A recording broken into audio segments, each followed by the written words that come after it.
اپنا ایمان اپنی عزت آمنہ کا لال ہے سب مسلمان سب مسلمانوں کی چاہت آمنہ کا لال ہے۔ ملک ہندوستان کو عظیم خطیب، عظیم المرتبت، رفیع الشان، مفکر و قوم و ملت، ایک دینی و علمی درسگاہ کے بے مثل خطیب و ادیب، جن کا علمی خانوادے سے تعلق رہا ہے، جن کی آمد کے لیے ہم اور آپ آنکھیں اور پلکیں ہی نہیں بلکہ دل کا فرش بچھائے شدت سے انتظار کر رہے تھے، وہ عظیم شخصیت منبر رسول پہ جلوہ افروز ہے۔ میری مراد حضرت مولانا مفتی محمد ہلال صاحب دامت برکاتہ العالیہ استاد جامعہ صفہ لہرپور ہیں۔ میں اس وقت بہت ہی ادب و احترام کے ساتھ حضرت والا سے گزارش کر رہا ہوں کہ آپ تشریف لائیں اور اپنے نورانی و عرفانی خطاب سے ہم تمامی سامعین کو محظوظ و مستفیض فرمائیں۔ ان 4 مصروں کے ساتھ استقبال کرتا ہوں کہ بات الفاظ کے سانچے میں جو ڈھالی جائے، بات الفاظ کے سانچے میں جو ڈھالی جائے، پہلے وہ سنت و قرآن سے ملا لی جائے۔ ایک وہ تھے جو کعبے کی بنا ڈال گئے، ایک ہم ہیں کہ ایک مسجد نہ سنبھالی جائے۔ الحمدللہ الحمدللہ نحمده ونستعینه ونستغفره ونعوذ باللہ من شرور انفسنا ومن سیئات اعمالنا من يهده الله فلا مضل له ومن يضلل فلا هادي له ونشهد أن لا إله إلا الله ونشهد أن سيدنا ومولانا وحبيبنا وشفيعنا محمدا صلى الله عليه وسلم أعوذ بالله من الشيطان الرجيم بسم الله الرحمن الرحيم لقد كان في رسول الله أسوة حسنة وقال النبي صلى الله عليه وسلم خيركم خيركم لأهلي وأنا خيركم لأهلي أو كما قال عليه الصلاة والسلام۔ عزیزان محترم اور میرے عزیز ساتھیوں اور بزرگوں،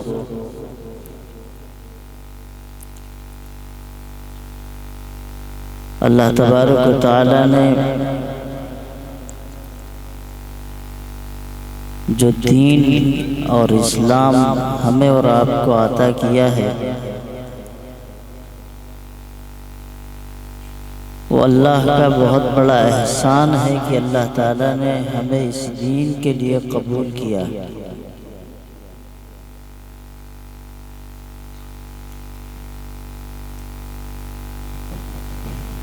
میرے بعد بہت سارے علماء بھی ہیں، شعراء بھی ہیں، سب آپ کے سامنے خدمت میں آئیں گے۔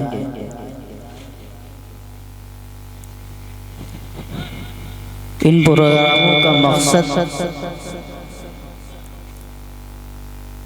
اپنے اندر دین کا شوق اور ذوق اور دین کی طلب پیدا کرنا ہوتا ہے۔ اگر ان جلسوں سے ہمارے اندر کوئی احساس نہیں پیدا ہوتا ہے، ہمارے سامنے دین کی باتیں آتی ہیں، ایک کان سے سنتے ہیں، دوسرے کان سے نکال دیتے ہیں، تو ہم پر اپنے آپ پر سب کو غور کرنا چاہیے کہ آخر یہ دین کی باتیں ہمیں سمجھ میں کیوں نہیں آتی، ہمارے دل میں کیوں نہیں اترتی۔ بعض لوگ کہہ دیتے ہیں جی علماء حضرات بیان کرتے ہیں اس لیے اثر نہیں آتا۔ اگر بات ایسے ہی ہے تو یہ بات صرف علماء پر نہیں ہے، انبیاء پر بھی۔ حضرت نوح علیہ السلام نے 950 برس تک اپنی امت کو حق کا اور دین کا پیغام سنایا، تو کیا اس بات سے یہ کہا جا سکتا ہے کہ حضرت نوح علیہ السلام نعوذ باللہ ان کی زبان میں اثر نہیں تھا؟ علماء اپنے کردار کے اعتبار سے ہمیشہ انبیاء علیہ السلام کی طرح 24 گھنٹے دین کی فکر میں لگے رہتے ہیں، لیکن جب دل کی دنیا سخت ہوتی ہے اور دل اس قابل نہیں ہوتا تو اس میں کوئی اثر نہیں ہوتا۔ ورنہ آپ نے دیکھا ہے کہ ایک پتھر رکھا ہوا ہے اور ایک اس کے اوپر گھڑا رکھا ہوا ہے، جو ایک ایک قطرہ ہر سیکنڈ میں ٹپکتا ہے، اس پتھر میں وہ قطرہ سوراخ کر دیتا ہے۔ لیکن آج ہمارے دل ایسے ہیں کہ صبح سے شام تک دین کی بات ہو اور دین کی باتیں بتائی جائیں، ہم شوق کے طور پہ تو آ جاتے ہیں، لیکن یہاں سے لے کے کیا جاتے ہیں کسی کو کچھ پتہ نہیں۔ اس لیے پہلے نمبر پر آپ یہ طے کریں کہ آج کی رات جتنی دیر ہم بیٹھیں گے اللہ کے دین اور اللہ کے لیے اور اللہ کی محبت کے لیے بیٹھیں گے۔ ہمیں یہاں سے کچھ بن کے جانا ہے اور اپنے گھر کو بنانا بھی، یہ طے کر کے جائیں۔ اور جب تک آپ اس نیت کے ساتھ یہاں نہیں بیٹھیں گے اس وقت تک آپ کا بیٹھنا ثواب کا نہیں ہے بلکہ اللہ کے ہاں پکڑ بھی ہو سکتی ہے، کیونکہ آپ نے جو وقت برباد کیا ہے ہر ایک ایک لمحے اور ایک ایک پل کا اللہ حساب لے گا۔ کوئی نہیں بچ سکتا، نہ میں بچ سکتا ہوں نہ آپ بچ سکتے ہیں، اللہ ہر لمحے کا حساب لے گا۔ اس لیے جتنی باتیں کہی جائیں آپ غور سے سنیں گے، انشاءاللہ اس پر عمل کرنے کی کوشش کریں گے۔ کوشش کرنا ہمارا کام ہے، توفیق دینا اللہ کا کام۔ میرے بس میں توفیق نہیں ہے، توفیق اللہ کے بس میں۔ ورنہ لوگ تو مسجدیں بھی بنوا دیتے ہیں عالیشان اور ان کو 5 وقت نماز پڑھنے کی اس مسجد میں بھی توفیق نہیں ہوتی۔ توفیق اللہ کی طرف سے ہوتی ہے، اللہ جب توفیق دے گا تبھی انسان کام کر سکتا ہے۔ اس لیے میرے عزیزوں اور بزرگوں دوستو، میں نے قرآن کریم کی ایک آیت پڑھی ہے اور ایک حدیث پڑھی ہے، انشاءاللہ اسی سلسلے میں کچھ گفتگو ہو جائے گی، کچھ بات ہو جائے گی، کیونکہ بات ہے معاشرے کی اصلاح۔ یہ فکر ہمیں بھی ہے اور آپ کو بھی ہے، معاشرہ سدھرے گا کیسے، یہ بنیادی پوائنٹ ہے۔ ہم اسے کیسے سنبھالیں گے، کیسے سدھاریں گے۔ ہر آدمی اپنی ذمہ داری کے اوپر اگر کھڑا ہو جائے، ہر آدمی جب اپنی ذمہ داری پہ کھڑا ہو جائے اور یہ سمجھے کہ آج سے انشاءاللہ بسم اللہ اور اسٹارٹنگ اسی سے ہوگی اور میری ذات سے ہوگی، تو معاشرے کا اصلاح کل ہو سکتا ہے، ورنہ قیامت آ سکتی ہے۔ آپ اصلاح معاشرے کے نام پر جلسے کروا لیں، کمیٹیاں بنوا لیں، کبھی بھی اصلاح نہیں ہو سکتی۔ لیکن جب تک آپ تیار رہیں گے اس وقت تک کوئی مسئلے کا حل نہیں ہے۔ ہمارے ہاتھ میں ڈاکٹر دوا رکھ دے اور ہم کہیں کہ جی ہمیں دوا نہیں کھانا، بس یوں ہی کام چلانا ہے، دوا کا استعمال ہم نہ کریں، مرض بڑھتا رہے اور انسان کو ہلاکت تک پہنچا دے، اور پھر یہ کہیں کہ جی آپ نے جو ہم کو دوا دی تھی اس دوا نے کچھ کام ہی نہیں کیا، ہم تو اسی مرض میں مزید بڑھتے رہے۔ تو اگر ڈاکٹر یہ پوچھے بابا یہ بتاؤ دوا کھائی تھی کہ نہیں کھائی تھی، کہنے لگے نہیں کھائی تھی، بھائی اگر کسی کا علاج کرنا ہے تو دوا کا استعمال بھی کرنا ہے اور دوا کے ساتھ پرہیز بھی کرنا ہے، دوا بھی کرنا ہے، پرہیز بھی کرنا ہے۔ اصلاح معاشرہ، معاشرے کے اندر جو بیماریاں پیدا ہوئی ہیں ان کا علاج بھی کرنا ہے اور اس کی پرہیزگاری کے سلسلے میں سارے معاملات بھی کرنا ہے۔ یہ کیسے ممکن ہو سکتا ہے کہ ہم دوا پر دوا بھی کھائیں، پرہیز نہ کریں؟ دوا پر دوا کھائیں، ڈاکٹر جو منع کرے اس سے نہ ہم بچیں تو دوا کھاتے رہیے۔ پھر مرزا غالب کا بھی وہ شعر یاد کر دیے اور پڑھتے رہیے، مرد بڑھتا گیا جوجو دوا کی، جتنی دوا کھاؤ گے اتنا ہی مرد بڑھتا جائے گا جب پرہیز نہیں ہے۔ تو میرے عزیزوں اور بزرگوں دوستوں، اللہ کا دین بڑا سچا دین ہے، بڑا پیارا دین ہے۔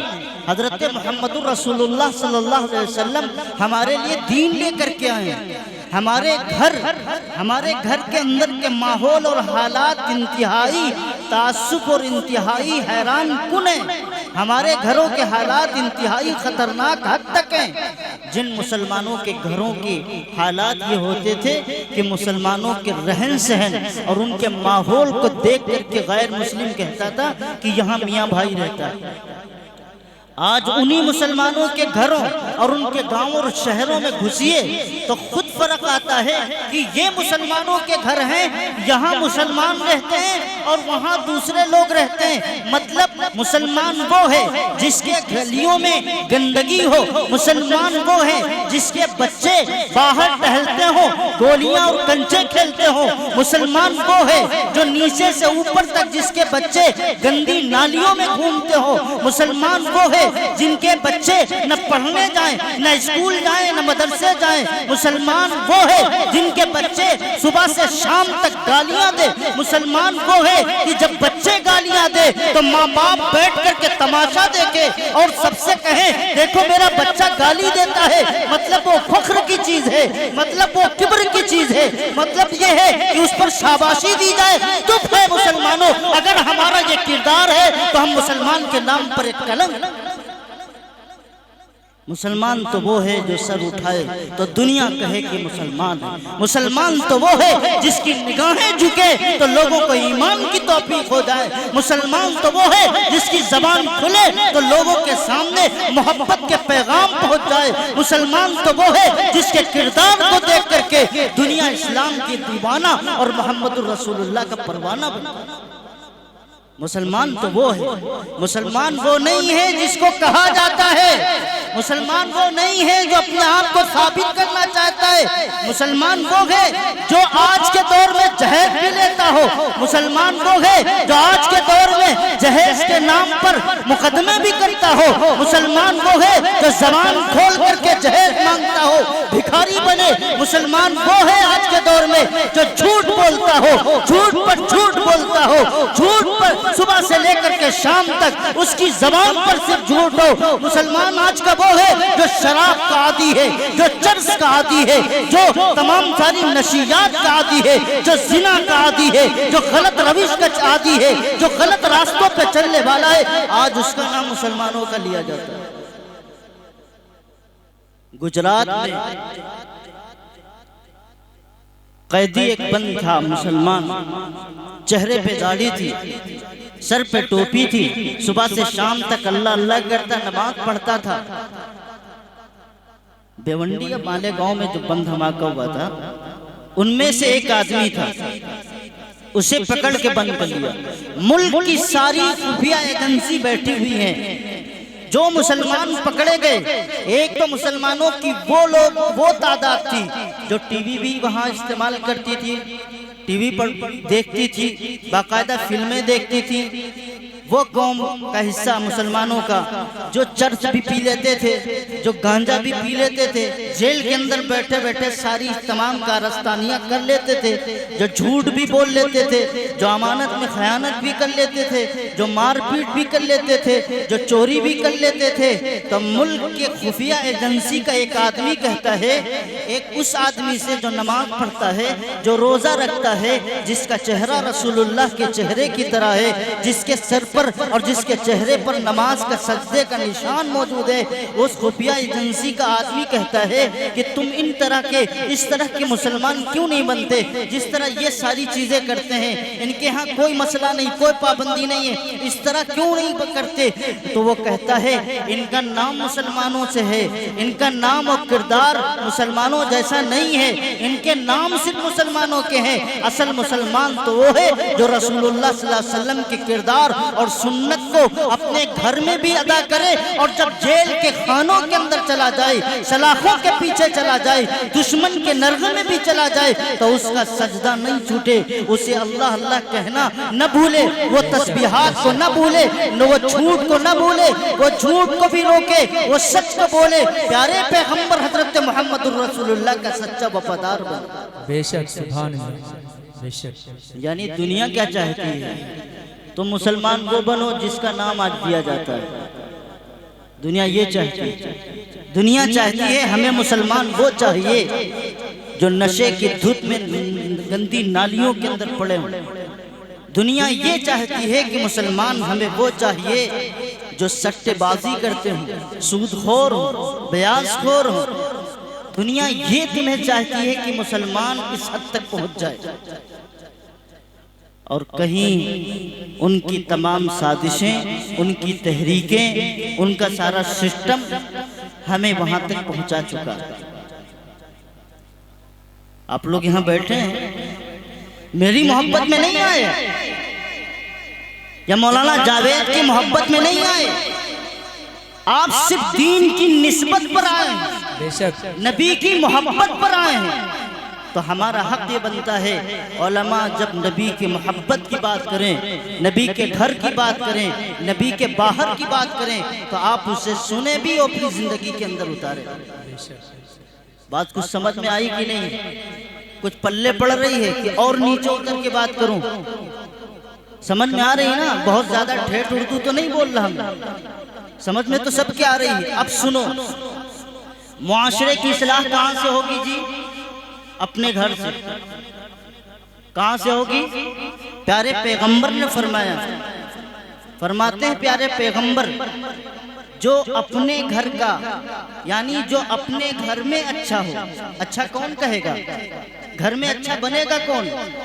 جس کی بیوی اس کو اچھا کہے، جس کی بیوی کیا کہے؟ اس کو اچھا بنے۔ یہ تو بڑی بات عجیب لگ رہی نا، ہماری بیوی کیسے ہم کو اچھا کہہ سکتی ہے؟ ایسا تو ناممکن ہے جی، بیوی کہیں ہماری تعریف کرے گی؟ میرے پیغمبر فرماتے ہیں تم باہر بہت بڑے تہجد گزار، سجدے کرنے والے، تسبیحات پھیرنے والے، صبح سے لے کر کے شام تک اللہ اللہ کرنے والے، تمہارے ہاتھ میں کوئی بھی دین کا کام نہیں چھٹتا ہے، لیکن تمہاری بیوی تمہارے سے مطمئن نہیں ہے، تمہاری بیوی تمہارے کردار سے بدظن ہے، تمہاری بیوی اگر تمہاری حالتوں سے تکلیف کے اندر مبتلا ہے، میرے پیغمبر فرماتے ہیں بھلا آدمی وہ ہے جو اپنے اہل و عیال کے لیے اچھا ہو، اور پیغمبر فرماتے ہیں میں اپنے گھر میں اپنے اہل و عیال میں اچھا ہوں۔ نمونہ بھی بتلایا، مثال بھی دی، لوگوں کو بتایا بھی۔ خالی میں، اللہ کے پیارے پیغمبر کہتے ہیں زبانی نہیں کہتا، میرا کردار ہے۔ حضرت محمد الرسول اللہ صلی اللہ علیہ وسلم فرماتے ہیں میرا کردار ہے اپنے گھر کے اندر، اور وہ کردار جب پہلی بار جبرائیل امین آ گئے، اللہ کے نبی کی کوئی پہچان نہیں، کوئی سلام دعا نہیں، کوئی سلام دعا نہیں، ایک پہاڑ میں بیٹھے اللہ کی توجہ اور اللہ کی عبادت میں مشغول ہیں۔ جبرائیل امین آ گئے، کہا اقرا، پڑھیے پڑھیے پڑھیے۔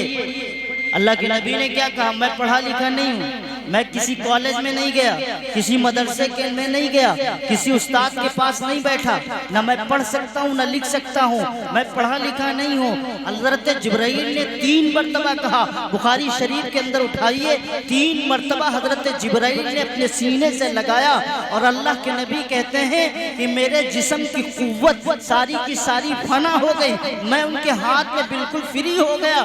اللہ کے پیارے پیغمبر کی قوت کا کیا عالم ہے! دنیا کے جو جتنے مرد ہیں، 40 مردوں کے، دنیا کے 40 مردوں کے ایک جنتی مرد کی قوت ہوتی ہے، اور اللہ کے پیارے پیغمبر کو 40 جنت کے مردوں کے برابر قوت حاصل ہے۔ پھر بھی جبرائیل امین کا حال یہ ہے کہ آپ سینے سے سینہ لگاتے ہیں۔ حضرت نبی کریم صلی اللہ علیہ وسلم فرماتے ہیں میری ساری قوت فنا ہو گئی۔ ایسے وقت میں جب پہلی بار قرآن نازل ہوا، خدیجۃ الکبریٰ رضی اللہ تعالی عنہ ہم سب کی اماں کہتی ہیں آپ گھبرائیے نہیں، آپ گھبرائیے نہیں، آپ کیوں نہ گھبرائیں، کیونکہ اللہ کے پیارے پیغمبر کی بیوی کیا کہتی ہے، زبان کھول کے میں آپ کو بتلا رہا ہوں، سنیے کان کھول کر کے، پیارے پیغمبر کی بیوی کہتی ہیں آپ کو تو اللہ تعالیٰ کبھی رسوائی نہیں کر سکتا، آپ کو رسوا نہیں کر سکتا، کیوں؟ اس لیے کہ آپ صلہ رحمی کرتے ہیں، اس لیے کہ آپ غریبوں کی مدد کرتے ہیں۔ یہ کون کہہ رہا ہے؟ رسول اللہ صلی اللہ علیہ وسلم کی جو تعریفات حضرت خدیجۃ الکبریٰ نے کی ہے وہ کوئی معمولی تعریفات نہیں ہے۔ اللہ کے پیارے پیغمبر نے سمجھایا اور بتایا اللہ کے نبی آپ کو کوئی برباد نہیں کر سکتا، کوئی ہلاک نہیں کر سکتا، جس کے اندر ایسی صفات عالیہ موجود ہو، اتنا اعلیٰ کردار موجود ہو، وہ کبھی تباہ نہیں ہو سکتا۔ میرے پیغمبر کے بارے میں آپ کی گھر والی کہہ رہی ہے، بے شک کون کہہ رہا ہے؟ سبحان اللہ سبحان اللہ۔ گھر والی ذرا اپنی بیوی کو بلا کے دیکھنا، ذرا پوچھئے گا، تعریف کریے اس کے سامنے کہ میری تعریف کرو، کرے گی تعریف؟ سامنے ہوگی تو کر سکتی ہے، لیکن پیٹھ پیچھے سوائے برائی کے ہوتا کچھ نہیں۔ مسئلہ اندر کا ہے، اس لیے ساری باتیں بتا رہا ہوں۔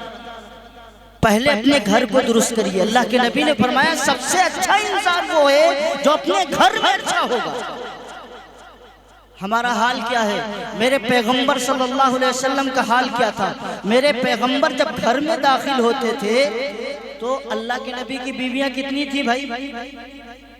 کوئی بتائے گا؟ بھائی تم لوگ شور کو مچا رہے ہو، آرام سے تشریف رکھیں آپ حضرات، سارے کام آسانی سے۔ ایک تو مائک کا بھی ایسا حال ہے کہ اس میں سارے فرشتے لگے ہوئے روح نکالنے کے لیے۔ بہرحال میں آپ سے کیا کہہ رہا تھا، اپنی بیوی سے اپنے بارے میں معلومات کریے، اندازہ ہو جائے گا کہ ہم اچھے ہیں کہ خراب۔ اب آپ جب اپنی بیوی سے کبھی پوچھ بھی نہیں سکتے، اچھا تعریف سننا تو سب کو پسند ہے نا؟ ارے کوئی ہے ایسا آدمی جو تعریف پسند نہ کرتا؟ ارے بھائی اگر آپ کی تعریف نہ کی جائے تو آپ ناراض ہو جاتے ہیں، آپ کی تعریف نہ کی جائے تو آپ غصہ ہو جاتے ہیں۔ کوئی آدمی ایسا نہیں جس کی تعریف نہ کی جائے اس کا سینہ نہ پھولے۔ رسول اللہ کہتے ہیں کہ اپنے گھر کے معاملے میں اور گھر کے حالات میں اگر تمہاری بیوی تمہارے بارے میں یہ کہے کہ میرا مرد انصاف پسند ہے، میرا مرد مجھ سے جو تعلقات رکھتا ہے وہ انصاف کے طور پہ رکھتا ہے، میرا مرد میرا آدمی میری تمام چیزوں کی رعایت کرتا ہے، میرا آدمی اگر میں بیمار ہوتا ہو تو میری مزاج پرسی کرتا ہے، میرا آدمی اگر کہیں بھی کسی جگہ پہ بھی ہو اگر مجھے کوئی تکلیف ہوتی ہے تو وہ فوراً بھاگتا ہوا آتا ہے، میری تمام تکلیفوں کو دور کرتا ہے۔ کوئی ہے کہ کوئی بھی آدمی اس میں بیٹھا ہے جو یہ کہہ سکے کہ 100% میری بیوی مجھ سے متفق ہے؟ بتاؤ بھائی، کوئی ہے؟ مجھے تو نہیں لگتا، کہیں نہ کہیں تو لیکن آ ہی جائے گی۔ اس لیے میرے عزیزوں اور بزرگوں دوستو، اللہ کے پیارے پیغمبر کا حال کیا، میں حال سمجھاتا ہوں۔ اپنی بیویوں کے ساتھ تعلقات کیسے تھے؟ اللہ کے نبی کبھی سر جھکا کر کے ہماری طرح منہ بنا کر کے، بعض لوگ منہ بنا کے جاتے ہیں، دوستوں میں بیٹھیں گے تو ایسا لگتا ہے کہ جنت کی حور دیکھ لی، اتنا خوش، اتنا مستی۔ 11 بجے پہنچ رہے ہیں، 12 بجے گھر میں پہنچ رہے ہیں، بیوی انتظار کر رہی ہے، اور یہاں حال یہ ہے کہ دوستوں کے ساتھ گپ شپ کر رہے ہیں۔ اور جب گھر جاتے ہیں تو منہ اس طرح لڑکا کے جاتے ہیں، ایسا لگتا ہے کہ 70 سال سے بستر پہ لیٹے ہوئے تھے، بیماری کی حالت تھی، اب اٹھ کر کے آئے۔ بعض لوگوں کا حال یہ ہوتا ہے کہ جب گھر میں داخل ہوتے ہیں تو اس انداز میں داخل ہوتے ہیں کہ جی اب یہ سب سے بڑے اس وقت حاکم اور وقت کے بادشاہ گھر کے اندر داخل ہو رہے ہیں۔ کیا مجال ہے کسی بچے کی جو زبان سے ایک کلمہ نکالتے، کیا مجال ہے بیوی کی جو دیکھے تو فوراً اس وقت سسک کے نہ رہ جائے، ڈر میں مبتلا نہ ہو جائے۔ مطلب ہم اپنا دھوس، اپنا ڈر، اپنا خوف بھی دکھاتے ہیں۔ یاد رکھیے یہ میرے پیغمبر رسول اللہ کا کردار نہیں ہے۔ میرے نبی کا کردار نہیں ہے، یہ جاہلانہ کردار ہے۔ یہ گھر ہمارے آج جو ٹوٹ رہے ہیں، آپ جائیے، مولانا نبی صاحب بیٹھے ہیں، بڑے لوگ بیٹھے ہیں، مجھے پتا ہے تھانوں اور کوتوالیوں میں مسلمانوں کے جتنے مقدمات گھر کے اندر کے ہیں، شاید باہر کے نہ تحصیلوں میں، عدالتوں میں جائیے، جن وکیلوں کو پتہ تک نہیں طلاق ہوتی کیا ہے، طلاق پڑتی کیا ہے، بس آپ جائیے 2 منٹ میں طلاق ہو جائے، کیسے ہوتی نہیں پتا۔ حالات یہ ہے، ہر گھر بگڑا ہوا ہے، ہر گھر ٹوٹا ہوا ہے، سکون اکارت میں ہو چکا ہے، سکون ختم ہو چکا ہے۔ سارے جو گھر جنت کے نمونے بننے چاہیے تھے، وہ کوئی گھر جنت کا نمونہ نہیں ہے۔ کہنے کو ہم کچھ بھی کہہ لیں کہ جی ہمارا گھر بڑا اچھا ہے، ہمارے گھر میں بڑا سکون ہے، سکون اے سیوں سے نہیں آتا، سکون اے سیوں سے نہیں آتا، عمدہ مکان سے نہیں آتا، بنگلوں سے نہیں آتا، گاڑیوں سے نہیں آتا۔ سکون جب ہوتا ہے جب گھر والے سکون میں ہوتے ہیں، بے شک اس کے گھر کے اندر رہنے والے سکون میں ہوتے ہیں۔ سکون نہیں ہو سکتا اور اس وقت تک نہیں ہو سکتا جب تک اپنے گھر کو حضرت محمد الرسول اللہ کے گھر کی طرح گھر نہ بنا، اس وقت تک سکون نہیں مل سکتا۔ آپ کے گھر ہوں گے اختلاف، طلاقیں بھی ہوں گے، مقدمے بھی ہوں گے، عدالتوں میں بھی جاؤ گے، پولیس والا آئے گا اور کوتوالی سے آنے والا آئے گا، تمہارا بھی خرچہ لگے گا، تمہاری بھی عزت جائے گی، اور جس کے گھر کی لڑکی ہے اس گھر کے اندر بھی عزت جائے گی اور اس کی بھی دولت جائے گی۔ سفید اور کالا، سفید اور کالا اور ایک خاکی، یہ 3 کوٹ ہیں۔ میں کالی صدری پہنوں، کوٹ نہیں پہنا، مجھے نہ سمجھ لیں۔ سفید اور کالا اور کون؟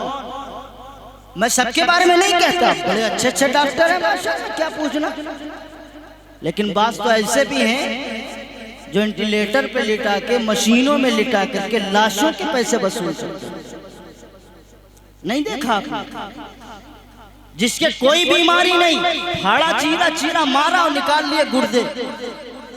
ابھی پچھلے دنوں میں گلی گلی کوچے کوچے میں کیا گھوم رہا تھا؟ کون سا وائرس تھا؟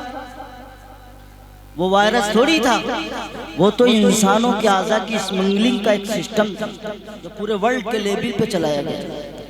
انسان خوف میں مرا، دہشت میں مرا۔ وائرس کیا تھا؟ ارے بھائی، اللہ تعالیٰ کی ذات پر ہم مسلمان تو ایمان اور یقین رکھتے ہیں نا، دینے والا موت کون ہے؟ اللہ۔ اسلام تو چھوت چھات کو مانتا ہی نہیں۔ اللہ جب کسی کو مرد دے گا، کسی کے بس کے نہیں ہے کہ وہ مرد کو ختم کر دے۔ وہی شفا دینے والا، وہی مرد دینے والا، یہ ہمارا ایمان اور عقیدہ ہے۔ وہی شفا دینے والا ہے، کوئی اور شفا دینے والا نہیں ہے۔ دوا تو ایک ذریعہ ہے، ایک سبب ہے، اللہ تعالیٰ نے ایک ذریعہ بنایا ہے، ورنہ کبھی کبھی ایک ہی دوا کام کرتی ہے اور وہی دوا نقصان کر جاتی ہے۔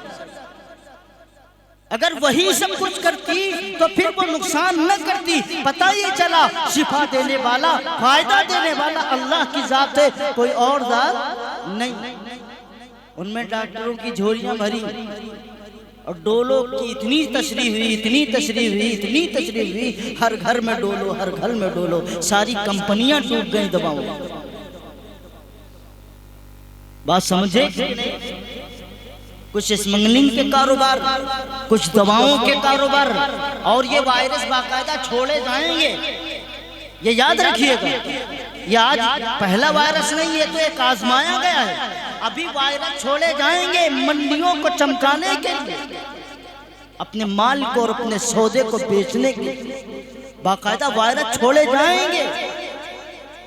تو ایسے وقت میں جب دجالیت کے پورے نظام کے تحت پوری دنیا میں مسلمانوں کے دماغ کو اور انسانوں کے دماغ کو پھیرا جا رہا ہو اور ایک طرف لیا جا رہا ہو، ایسے وقت میں ایک ایمان والے کا عقیدہ یہ ہے کہ بھائی، دینے والا موت اللہ ہے، زندگی دینے والا اللہ ہے۔ اگر اللہ نہ چاہے ہم زہر بھی پی لیں تب بھی موت نہیں آ سکتی۔ بے شک بے شک موت کا جو وقت ہے، جو مقام ہے، وہ آ کے رہے گی۔ ایک مومن کا، ایک مسلمان کا عقیدہ ہونا چاہیے۔ ہمارے یہاں شہر میں بعض بھٹے والے تھے، برا نہ مانیے گا، مالداروں کا حال بڑا عجیب ہوتا ہے۔ ذرا ابھی تھوڑا سا وائرس چلے اور پھر مولوی صاحب اگر ملاقات کر لیں تو ان کے ہاتھ کہاں ہوتے ہیں؟ پیچھے کمر پر۔ کیوں؟ مولوی صاحب سے کہیں وائرس ہمیں نہ لگ جائے۔ بھٹے والوں کا حال یہ تھا کہ 10 20 سلنڈر اپنے گھر میں رکھے ہوئے تھے، کیونکہ وائرس کا خوف تھا، اللہ میاں کا خوف نہیں تھا۔ انہیں وہ سلنڈر بچا سکتے تھے؟ نہیں بچا سکتے تھے۔ جب اللہ نے ایک وقت متعین کر دیا ہے، موت آ کے رہے گی، کوئی دنیا کی طاقت اسے نہیں بچا سکتی۔ بے شک بے شک۔ بات سمجھے کہ نہیں سمجھے؟ ہمارا ایمان یہ ہونا چاہیے، ہزار فتنے ہوں، ہزار وائرس تم چھوڑو، ہمارا ایمان تو اللہ کی ذات پر ہے۔ ہم گلے بھی ملیں گے، مصافحہ بھی ملیں گے۔ اب تو کچھ لوگ چلنے لگے نا، لیکن ابھی کچھ لوگ ابھی جگال لگائے ہوئے ہیں، لگائے رہتے ہیں نا جگال۔ آپ تو دیہاتی زبان میں جانتے ہوں کہ کچھ اور کہتے ہیں کیا اس کو؟ مسکہ، مطلب ٹھیٹھ ہندی زبان علاقے۔ بھائی جانور کو لگایا کس لیے جاتا ہے؟ کہیں کوئی چرے نہ، کہیں کھائے نہ، ہمارا کام ہوتا رہے۔ اب یہ لگا کے ہمارا وائرس بچنے والا تو نہیں، آنا ہوگا تو آ کے رہے گا، آنا ہوگا تو آ کے رہے گا، کوئی نہیں بچا سکتا۔ تو میں بات کر رہا تھا سفید کوٹ والوں کی، بات کہیں سے کہیں جا رہے ہیں، اب سمیٹ کے لیتا ہوں۔ کوٹ، سفید کوٹ سب نہیں ہوتے۔ اللہ تعالیٰ یہ پیشہ اگر کسی کو میسر کرے یا اپنی اولادوں کو ڈاکٹر بنانا، تو سب سے پہلے مسلمان بنانا، تاکہ اللہ کا خوف اس کے دل کے اندر ہو۔ بے شک بے شک بے شک۔ بات سمجھ گئے کہ نہیں؟ تو میں بات کر رہا تھا آپ سے، بھائی یہ 3 طرح کے لوگ ہوتے ہیں۔ اللہ ان سب سے ہماری سب کی حفاظت فرمائے، اور ان سے حفاظت فرمائے جو غلط کرتے ہیں۔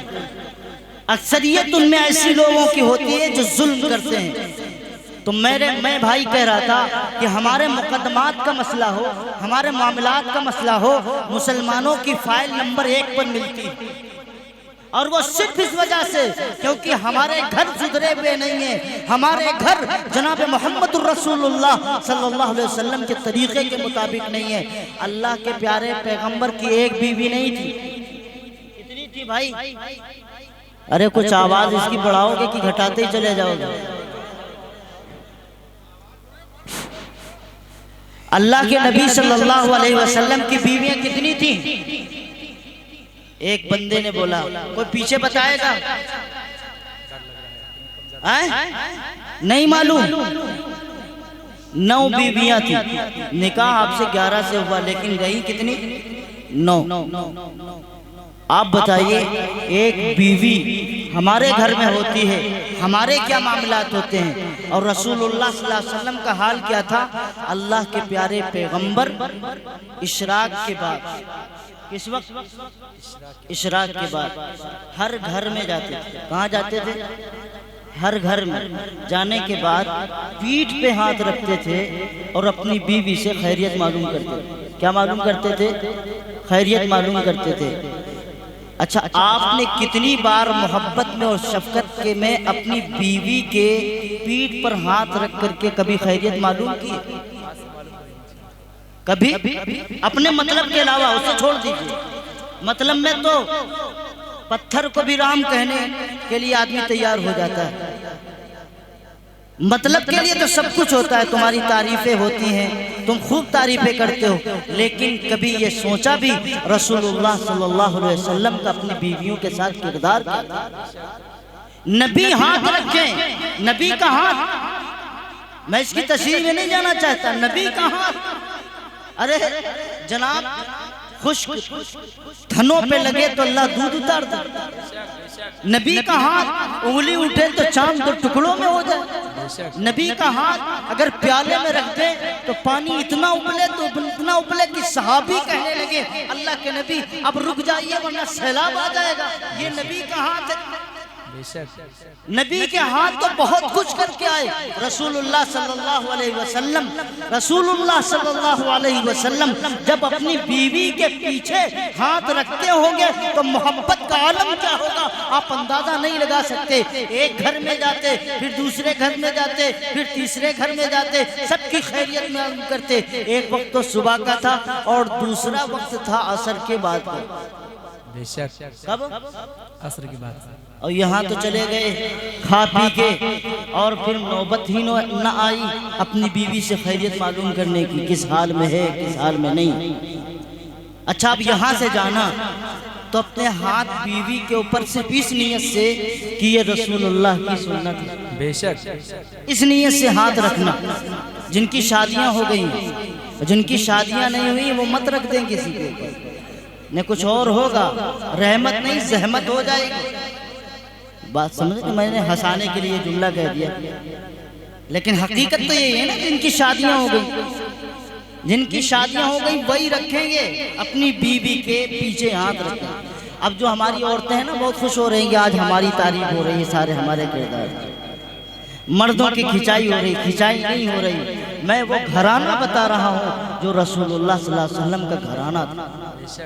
میں اس گھرانے کی بات کر رہا ہوں جس پر میرے اور آپ کے، میرے دادا، میرے پردادا، میرے ماں باپ سب قربان۔ میں اس گھرانے کی بات کر رہا ہوں، میں اس گھرانے کی بات کر رہا ہوں جہاں حضرت فاطمہ تھی، حضرت حسن اور حسین تھے۔ میں اس گھرانے کی بات کر رہا ہوں جہاں حضرت عثمان غنی کے داماد تھے، حضرت علی المرتضیٰ داماد۔ میں اس گھرانے کی بات کر رہا ہوں۔ اور اللہ کے نبی صلی اللہ علیہ وسلم خیریت بھی پوچھتے۔ روایات میں آتا ہے اللہ کے نبی صلی اللہ علیہ وسلم اپنی بیویوں کے خرچ کے لیے پورے سال کا بجٹ ادا کرتے تھے۔ کتنے؟ پورے سال کا بجٹ ادا کر دیتے تھے۔ 9 بیویاں تھیں، پورے سال کا جتنا خرچہ ہوتا تھا دے دیتے تھے۔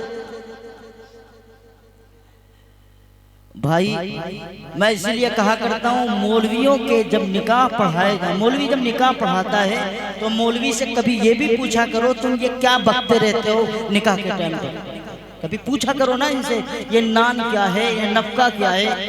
تب تو شادی کے مگن میں دوستوں کے ساتھ آئے 50 گاڑیوں کے ساتھ اور گاؤں میں پہنچے اور 2-3 کارتوسیں چلی اور 10-5 گولے چلے۔ دنیا والوں کو پتہ آ گیا کہ ہاں فلاں جگہ بارات آ چکی ہے۔ اور وہی ہوتا نہیں مچھلی کا حال کہ مچھلی کو آپ دیکھیں گے ایک چارے کے چکر میں کتنی مرتبہ چکر لگاتی ہے اور جیسے ہی پکڑتی ہے فوراً باہر۔ یہاں بھی آ رہے تڑپتے ہوئے، یہ نہیں پتا بھائی میری ذمہ داری کیا ہے۔ ماں باپ کے اوپر سب سے بڑی ذمہ داری یہ ہے اپنی بیٹیوں اور بیٹوں کو تعلیم دلائے کہ تمہارے نکاح کے بعد تمہاری ذمہ داری کیا ہے، انہیں سمجھائیں کہ تمہاری ذمہ داری کیا ہے، گھرانہ تمہارا کیسے ہونا چاہیے، تم رشتوں کو کس طریقے سے چلاؤ گی اور کس طرح رشتے چلائے جائیں گے، یہ تعلیم دینا چاہیے۔ لیکن نہیں، عمر ہو چکی ہے بس شادی کرنا ہے، کیسے بھی شادی ہو جائے۔ بھائی مولوی جب کہتا ہے نا کہ تمہارا نکاح فلاں ابن فلاں سے ان گواہوں کی موجودگی میں ماں نان نفقے کے کیا جا رہا ہے، تو نان کس کو کہتے ہیں پتہ ہے آپ کو؟ ارے جانتے ہو نان؟ نہیں کھا کے آئے کیا؟ یا کبھی کھایا ہی نہیں؟ ارے کھایا کی نہیں؟ نان کھٹائی کی بات نہیں کر رہا، نان کی بات کر رہا۔ ارے کھاتے ہو کہ نہیں یار؟ یہ سب بڑے سیدھے لوگ ہیں، کھاتے ہی نہیں کبھی، ان کی کبھی کوئی دعوت ہی نہیں کرتا۔ اتنا کنجوس علاقہ یار، دعوت کر دیا کرو، انہیں بھی نان کھلا دیا کرو۔ نان کا مطلب جانتے ہو کیا ہے؟ نان کا مطلب ہے جو بھی خرچہ کھانے پینے کا ہوگا شوہر پر ہے۔ نفقہ کا مطلب جانتے ہو کیا ہے؟ جو بھی بیوی کے اخراجات جو جائز ہیں، جو جس حیثیت سے کمائی کر رہا ہے اس اعتبار سے سارے اخراجات پورے کرنے ہوں گے۔ یہ ہندوانہ رسم چھوڑ دیجیے اپنے گھروں سے کہ پہلا بچہ ہے اس لیے وہ جا کر کے اپنے میکے میں جائے گی اور خرچ کون اٹھائے گا؟ سسرال والے اٹھائیں گے۔ یہ خالصتاً ہندوانہ رسم ہے. نان نبکہ تم نے گواہوں کے سامنے قبول کیا ہے. اس وقت تو قبول کرتے ہوئے بڑا اچھا لگا تھا. اب جب ادا کرنے کا نمبر آیا تو جاؤ سسر جی کو بلاؤ, سالے جی کو بلاؤ, لے کے جائیں. او بھائی, کیا یہ کوئی کرائے کی گاڑی تھی؟ چند دن استعمال کر دیا پھر بھیج دیں. شرم کرو اللہ کے بندو, شرم کرو. اللہ کے نبی نے, اللہ کے دین نے جو ہمیں دین سکھایا ہے, اسی میں کامیابی ہے اور اسی میں تمہارے گھر میں سکون ہو سکتا ہے. بڑی آسانی کے ساتھ بھیج دیتے ہو بہووں کو, بڑی آسانی کے ساتھ بھیج دیتے ہو اپنی بیویوں کو کہ سارا خرچ وہ اٹھائیں. او بھائی, تم نے قبول کیا تھا, تم پر لازم ہے اخراجات, چاہے آپریشن کے ہو, چاہے اسپتال کے ہو, چاہے دواؤں کے ہو, چاہے علاج کے ہو, کسی حد تک کوئی بھی معاملہ ہو, سارے اخراجات تمہارے اوپر ضروری ہیں. تم نہیں پورا کرو گے تو اللہ کے ہاں پکڑ ہو. بات سمجھ رہے کہ نہیں؟ میں بات کچھ اور آپ کو بتانا چاہ رہا تھا, بات کہیں کی کہیں جا رہی ہے لیکن ہے اسی سلسلے میں, کیونکہ مسئلہ اپنے گھر کا ہے نا. گھر سدھرا تو سب سدھرا, گھر سدھرا تو سب سدھرا. اچھا, کوئی گھر اگر سکون کے ساتھ رہتا ہے, اس سے جا کر کے پوچھئے تو وہ کہے گا کہ دنیا ہی ہماری جنت ہے, کیونکہ سکون ہے اس کے گھر میں. اس لیے میں کہتا ہوں بھائی, بلڈنگوں سے سکون نہیں ہوگا, سکون ہوگا رسول اللہ صلی اللہ علیہ وسلم کے دین سے, جب تک آپ کا گھرانہ دیندار نہیں. بہو لے کے آئے بڑی شوق سے, اعلان کیا کہ بھائی میرا بچہ جوان ہو چکا ہے, رشتہ تلاش کریے.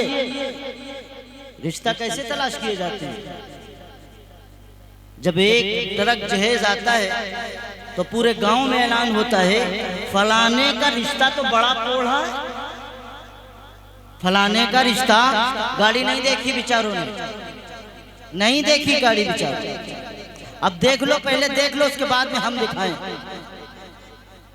ارے دیکھی ہے نا, تو ادھر دیکھو, جو جس کا کام وہ کرے گا. میرا کام ہے سنانا, آپ کا کام ہے سننا, عمل دینا اللہ کا کام ہے اور اس کی توفیق کا کام. بے شک. میں کیا کہہ رہا تھا؟ جب آپ ادھر ادھر کریں گے تو میں بھول جاؤں گا. کیا کہہ رہا تھا؟ کسی کو یاد ہے؟ بڑے سیدھے, کسی کو کچھ ہی یاد نہیں. بہو لانے کا مسئلہ جب ہوتا ہے, بہو لانے کا مسئلہ جب ہوتا ہے, جس کے گھر میں ایک ٹرک جہیز آ گیا تو کیا اعلان ہوتا ہے؟ اجی فلانے کے گھر میں بہو آئی ہے, ایک ٹرک جہیز لے کر کے آئی, بڑے پوڑھے لوگ ہیں. کیا کہتے ہیں؟ بڑے پوڑھے لوگ ہیں. مطلب یہ ہے کہ سماج میں, ہمارے سماج میں آج ہی شادی میں بیٹھا تھا, ایک نے پوچھا لڑکے سے گاڑی ملی کہ نہیں؟ گاڑی نہیں ملی. یار ایسا رشتہ نہیں. مطلب کیا ہے؟ گاڑی ہو, گھوڑے ہو, ٹرک پر جہیز ہو, اس کے بعد میں آپ کہیں گے یہ اچھا رشتہ ہے. اچھا رشتہ کیسا ہوتا ہے؟ آپ پوچھئے خلیفہ دوم حضرت رسول اللہ صلی اللہ علیہ وسلم کی مانگی مراد حضرت عمر فاروق سے پوچھئے. جب انہوں نے اپنی بہو کی تلاش کی تو کس انداز میں تلاش کی؟ میرے بھائی, انہوں نے حضرت عثمان غنی سے نہیں کہا, حضرت علی سے نہیں کہا, کسی سے کچھ نہیں کہا. اور رات کے اندھیرے میں جب وہ گشت کر رہے تھے تو رات کے اندھیرے میں ایک بوڑھی ماں اپنے بیٹی سے کہہ رہی ہے, بیٹا پانی ملا دے دودھ میں, پانی ملا دے دودھ میں. تو بیٹا کہتی ہے, بیٹی کہتی ہے, اماں امیر المومنین کا حکم ہے کہ کوئی آدمی ملاوٹ نہیں کرے گا. پیارے پیغمبر کا فرمان ہے, من غشا فلیس منا, جو بھی کسی طرح کی ملاوٹ کرے گا, پیارے پیغمبر فرماتے ہیں وہ ہماری جماعت میں سے نہیں ہے. اس لیے اماں ڈریے, امیر المومنین کا حکم ہے. تو کہتی ہے کہ امیر المومنین اس رات کے اندھیرے میں, وہیں امیر المومنین یہاں موجود ہے, تو کس سے ڈرتی ہے, تو پانی ملا دے. وہ کہنے لگی کہ نہیں اماں, امیر المومنین تو موجود نہیں ہے, لیکن امیر المومنین کا رب تو موجود ہے. امیر المومنین کا رب تو موجود ہے. یہ ڈر یا خوف اس لڑکی کے اندر ہے، اس نوجوان عورت کے اندر ہے، اور رات کے اندھیرے میں ہے اور جھوپڑی میں ہے۔ یہ خوف ہمارے گھر میں، اپنی بیٹیوں میں، بچیوں میں، اپنی لڑکیوں میں، اپنی آنے والی نسلوں میں کب ہم لے کر کے آئیں گے؟ حضرت عمر فاروق رضی اللہ تعالیٰ عنہ فوراً اس وقت رکے، اور رکنے کے بعد حضرت عمر فاروق رضی اللہ تعالیٰ عنہ نے اس مکان پر نشان لگا دیا، اور صبح کو فوج بھیج دی پیغام نکاح کے لیے۔ جب فوج کو آتا دیکھا اس بوڑھی عورت نے تو اس نے کہا رے یہ فوج آئی ہے، اس کا مطلب ہے رات کی جو بات ہماری تھی وہ امیر المومنین تک پہنچ چکی ہے، یہ بات رات کی امیر المومنین تک پہنچ چکی ہے۔ امیر المومنین گرفتار کرنے کے لیے اپنی فوج کو بھیج چکے۔ وہ بوڑھی عورت کپ کپانے لگی، تھر تھرانے لگی، ہم سے گستاخی ہو گئی، ہمیں چھوڑ دیجئے۔ حضرت امیر المومنین کی فوج نے کہا اور ان کے کارندے نے کہا بات اصل میں یہ ہے کہ امیر المومنین نے آپ کی بیٹی کے لیے پیغام نکاح بھیجا۔ اللہ اکبر، کون اللہ امیر المومنین پتہ ہے آپ کو؟ خلیفہ ہم سنتے ہیں نا، خلیفہ یہ اس وقت کے خلیفہ نہیں ہیں، یا آج کے وقت میں جو حکومتیں چلتی ہیں چند سکوں پر، چند لوگوں پر۔ یہ امیر المومنین وہ ہیں جنہوں نے ایران کو فتح کیا، یہ امیر المومنین وہ ہیں جو 22 لاکھ مربع میل پر حکومت کرنے والے ہیں۔ امیر المومنین یہ وہ ہیں جنہوں نے دنیا میں سب سے پہلے تحصیلیں بنوائی۔ امیر المومنین حضرت عمر فاروق وہ ہیں جنہوں نے دنیا میں سب سے پہلے اسپتال کا نظام بنوایا۔ امیر المومنین حضرت عمر فاروق وہ ہیں جنہوں نے سب سے پہلے بچوں کے نام رجسٹر کے اندر اندراج کروانا سکھوایا۔ امیر المومنین وہ ہیں جنہوں نے بچوں کے وظائف قائم کیے۔ امیر المومنین وہ ہیں کہ جنہوں نے تھانے بنائے، جنہوں نے فوج بنائی، جنہوں نے سرحدوں کے لیے فوج الگ اور ملک کے اندر گشت کرنے والے کو وہ الگ۔ حضرت عمر فاروق واحد وہ شخص ہیں جنہوں نے دنیا کو حکومت کرنے کا طریقہ سکھایا۔ وہ امیر المومنین جس کے ایک درے کی آواز اور اس کے روب کا یہ عالم ہے کہ جس کے ایک درے کی آواز پورے ملکوں کے ملک اور سرحدوں کے سردوں کے اندر اللہ لرزہ پیدا کر دیتا۔ حضرت عمر فاروق جس راستے سے گزرتے اس راستے سے شیطان بھی نہیں گزرتے۔ وہ عمر فاروق نشان لگا دیا مکان پر، پیغام نکاح پہنچا دیا۔ اس بوڑھی عورت نے کہا کہاں ہم کہاں وہ، ایک بر اعظم کا نہیں کئی بر اعظم کا، جس کی حکومت اور سعودی سے لے کر کے عرب سے لے کر کے افریقہ تک، اور جس کی حکومت افریقہ سے لے کر کے چین اور تمام سرحدی یورپ کے علاقوں تک، جس کی حکومت کا یہ عالم ہو، جس کی حکومت میں لاکھوں فوجی ہو، جس کی حکومت میں تمام ریاستیں موجود ہو، اور جس کی حکومت میں اتنے زیادہ انسانوں کی تعداد پل رہی ہو، وہ امیر المومنین نکاح کا پیغام کہاں دے رہا ہے؟ اس عورت سے، اس بچی سے جو رات کے اندھیرے میں اللہ سے ڈرنے والی۔ اور ہمارا پیغام نکاح کہاں ہے؟ ہمارا پیغام نکاح وہاں ہے جو ہمارے اسٹیٹس کے ہوں، ہمارے برابر کے ہوں، ہمارے مال کے اعتبار سے برابر ہوں، جہاں گاڑیاں ملے، جہاں ماشاءاللہ اگر کسی کو اللہ نے ٹیچر بنا دیا سرکاری، کیا کہنا، جب تک سود ماں پیاز وصول نہ لے اس کا باپ، ناممکن ہے تو رشتہ ہو جائے۔ انجینئرنگ پڑھا دی تو جتنے پیسے اگر 20 لاکھ خرچ کیے ہیں، جب تک 40 لاکھ لڑکی والوں سے وصول نہ کر لے نکاح ہو ہی نہیں سکتا۔ یہ ہمارا معیار نکاح کا پتہ ہے۔ جب پیارے پیغمبر حضرت عمر فاروق کے مانگی مراد حضرت عمر فاروق نے اس بچی سے اپنے بچے کا جب نکاح کرایا تو ان کی نسل سے کون پیدا ہوا؟ حضرت عمر بن عبدالعزیز، جس کے انصاف کا یہ عالم تھا کہ ایک کنویں پر اور ایک گھاٹ کے اوپر بکری بھی پانی پیتی تھی اور بھیڑیا بھی پیتا تھا، اور ایک چرواہا جب وہ چر رہی تھی بکری اور جب چرا رہا تھا اپنی بکریوں کو تو دیکھا کہ بھیڑیے نے بکری پہ حملہ کر دیا تو اس نے برجستہ ایک جملہ کہا تھا، آج لگتا ہے حضرت عمر عبدالعزیز اس دنیا سے چلے گئے کیونکہ وہ انصاف ان کی وجہ سے زندہ ہے۔ اللہ اکبر، اللہ اکبر۔ انتخاب کرو گے رشتوں کا تو حضرت عمر بن عبدالعزیز جیسے لوگ پیدا ہوں، نیکی کا، تقوی کا، طہارت کا، اللہ سے ڈرنے والی کا، لیکن ہمارا معیار بدل چکا ہے۔ اور معاف کیجئے گا میرے بھائیوں مسلمانوں، کان کھول کے سن لو، جہیز ہندوانہ رسم ہے، خالصتاً ہندوانہ رسم۔ کوئی دے دے، اپنی طرف سے دے دے، باپ اپنی طرف سے ہدیے کے طور پر بیٹی کو دے دے، رشتہ دار ہدیے کی طرف کے طور پہ دے دے، تو اس کو لانے میں منع نہیں ہے، لیکن جہاں تک ہو سکے جہیز سے بچنا چاہیے۔ لانے میں منع نہیں ہے، منع ہے جہیز کا مطالبہ کرنا۔ بسیٹ جاتا ہے، وہ فلاں جگہ گئے تھے، وہاں پہ انہوں نے سوزوکی کی بات کی، چلو سوزوکی تو ختم ہو گئی، ہانڈے میں تمام اسکیمیں ہیں نا، یہ چھوٹی ہانڈا ہے، کتنی ہانڈا، ویسی ہانڈا، وہاں اس کی بات ہو رہی تھی، وہ اسپلنڈر کی بات کر رہے تھے، اس لیے کچھ سمجھ میں نہیں آیا، اور آپ جیسا سمجھیں ویسا کر لیں۔ مطالبہ کچھ نہیں ہے، مانگتے کچھ نہیں ہے، لیکن وہاں یہ بات ہو رہی تھی۔ مطلب منطق سے بھی ان کو آتی ہے اور کسی کو نہیں آتی۔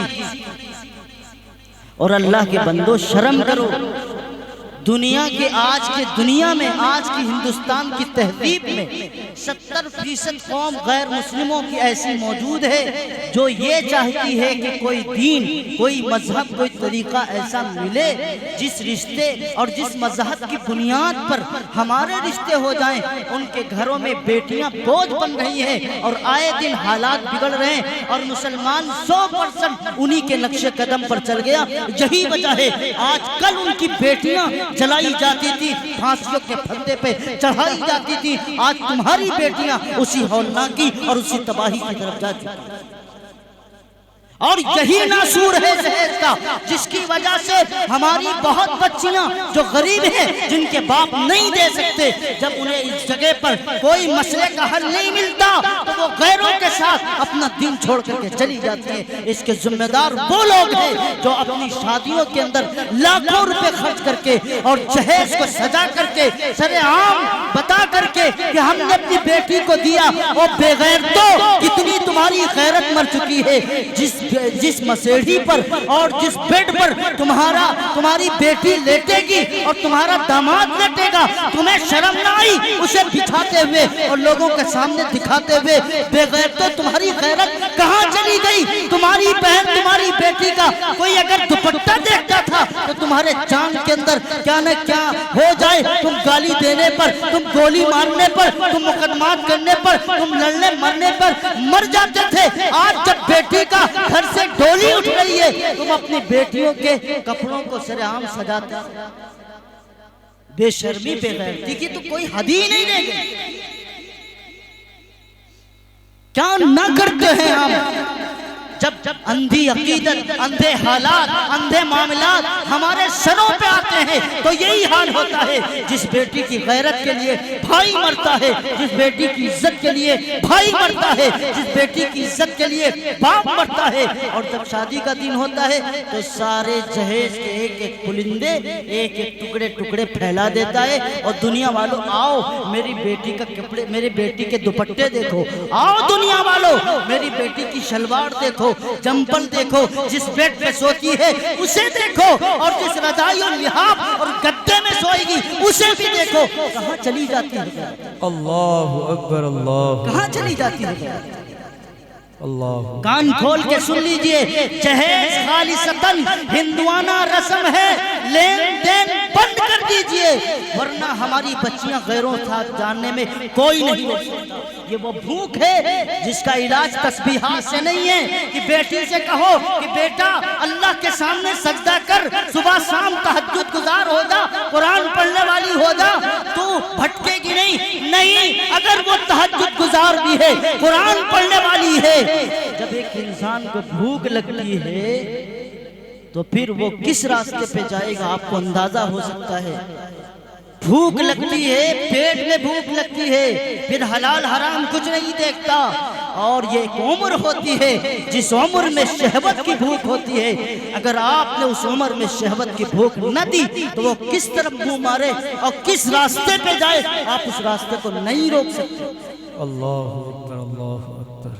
اور جتنے دن جتنے دن بیٹی کے حیض کے ناپاکی کے دن گزریں گے، اگر ماں باپ نے توجہ نہ دی اتنے دن اللہ کی طرف سے گناہ لکھا جائے گا۔ اسی لیے بالغ ہونے کے بعد پہلا کام نکاح کرنا۔ تو نکاح کریں گے آپ ٹینٹ کے ساتھ، نکاح کریں گے 10 لاکھ ٹینٹ کے ساتھ، نکاح کریں گے 20 لاکھ جہیز کے ساتھ، تو عمریں تو ایسے ہی نکل جائیں گی انتظام کرتے کرتے۔ نکاح تو وہ ہے، حضرت سلمان فارسی نے اپنے ساتھ اپنے صحابی کو بھیجا، قاصد بنا کر کے گناہ گھر میں جاؤ اور نکاح کا پیغام دو، یہ سلمان فارسی نکاح کرنا چاہتا ہے۔ صحابی رسول اللہ کے تابعدار، اللہ کے پیارے پیغمبر کے جانشینوں کے گھروں کی شادیوں کا حال یہ تھا۔ سلمان فارسی کا نکاح کا پیغام لے جانے والا جو قاصد اندر کو گیا اور اس نے کہا کہ ہم پیغام لے کر کے آئے ہیں، حضرت سلمان فارسی نے نکاح کا پیغام دلایا۔ کہا کہ وہ سلمان فارسی کی بات میں بات کر، پہلے یہاں تو بیٹھ۔ اب وہ گھبرائے، مجھے کیوں بٹھایا گیا؟ میں تو پیغام لے کر کے آیا تھا۔ کہا بیٹھ پہلے، یہ بتا تو شادی کرنے کو تیار ہے کہ نہیں تیار ہے؟ کہا میں بھی تیار ہوں۔ تو کہا پھر کیا ہے؟ بسم اللہ کر، بسم اللہ کر۔ وہی بیٹھے بیٹھے اپنی بیٹی کا نکاح اس آدمی سے کر دیا جو پیغام لے کر کے آنے والا تھا۔ حضرت سلمان فارسی باہر، بہرحال صحابی رسولوں میں اور آپ ہوتا تو پتہ نہیں کتنے کتنے گمان میں چلا جاتا کہ آج میری شادی ہوگی، آج میں دلہن کو لے کے جاؤں گا، آج یہ کروں گا، آج وہ کروں گا۔ یہ تمام ساری چیزیں ہر نوجوان کے دل میں آتی ہیں۔ صحابی رسول ہیں، میں ان کی پاکیزہ ذات اور پاکیزہ نفسیات پر ایک لفظ بھی نہیں کہہ سکتا۔ وہ پیارے پیغمبر کے پروردہ تھے، پیارے پیغمبر کے سامنے بیٹھنے والے، آپ سے درس حاصل کرنے والے، آپ کی صحبت میں تھے۔ حضرت نبی کریم صلی اللہ علیہ وسلم کے صحابی حضرت سلمان فارسی بیٹھے انتظار کر رہے ہیں کہ پیغام لے کر کے آئے گا اور کہے گا کہ سلمان فارسی ان کے ابا نے قبول کر لیا، آپ چلیے نکاح پڑھ لیجئے، پڑھا دیجئے گا، پڑھا دیا جائے، آپ نکاح کر کے جائیں۔ باہر نکلے اپنا سر جھکائے ہوئے اور یوں چلے جا رہے ہیں جیسے بہت بڑا کوئی حادثہ پیش آیا۔ من میں وہ قاصد کہتا ہے میں سلمان فارسی کو کیا جواب دوں گا؟ اندر گیا تھا، مجھے ہی بسم اللہ کرا دی نکاح کی، میرے ہی ساتھ میں نکاح کر دیا۔ سلمان فارسی نے پوچھا کیا ہوا؟ جواب نہیں دے رہے ہیں، سر جھکائے ہوئے 2-3 قدم آگے بڑھے۔ جب ہمت پڑی تو انہوں نے کہا سلمان فارسی معاف کیجئے گا، پیغام تو لے کر کے آپ کا گیا تھا، وہاں پہنچا تو باپ نے بٹھا لیا لڑکی کے اور کہا بسم اللہ کر، تو پیغام لے کر کے آیا ہے سلمان کا، اس کے ساتھ نہیں، تو یہاں اندر بیٹھا ہے، تیرے ہی ساتھ میں نکاح ہو جائے۔ جس دن مسلمانوں تم نکاح کو 2 نفل کے وقت کے برابر جیسا نظام بنا لو، اس دن سارے دنیا کے فتنے ختم ہو جائیں۔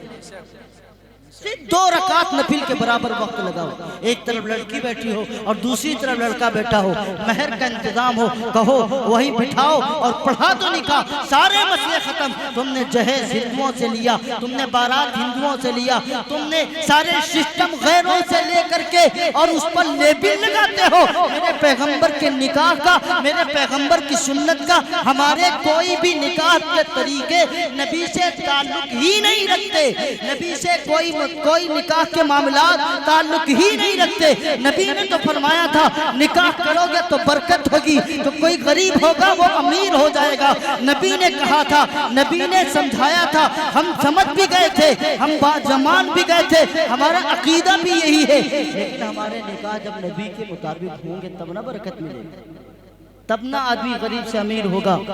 جب نیت میں فساد ہے تو لائے جہیز 4 کروڑ کا اور پھر کٹورا ہاتھ میں لے کر کے بھیک مانگتے ہوئے ہم نے لوگوں کو دیکھا ہے۔ غریب سے امیر کوئی نہیں ہوتا کیونکہ نیتوں میں فتور ہے۔ اس لیے میرے عزیزوں اور بزرگوں دوستوں، بات اندر کی تھی اور میں نے بات اندر کی تھی، میں نے آپ کے سامنے کہہ دی۔ تو میرے بھائی اور بزرگوں، اس لیے گھر جاؤ اپنی بیویوں کو سلیقے کے ساتھ رکھو، اپنی بیویوں سے محبت کرو، اپنی بیویوں سے صحیح طریقے سے پیش آؤ، جس طرح رسول اللہ صلی اللہ علیہ وسلم آتے تھے، نبی کریم صلی اللہ علیہ وسلم بیویوں کے ساتھ بیٹھ کر کے کھانا کھاتے تھے۔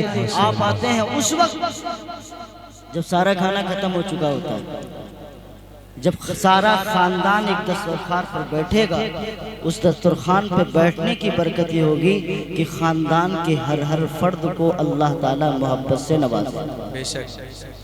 گھر میں ہے ہی نہیں دسترخوان. ہم تو کہا کرتے ہیں دسترخوان تو صرف مہمانوں کے لیے بنا ہے. مولانا کیسا پہنچ گئے؟ مولانا کیسا آئے ہوئے؟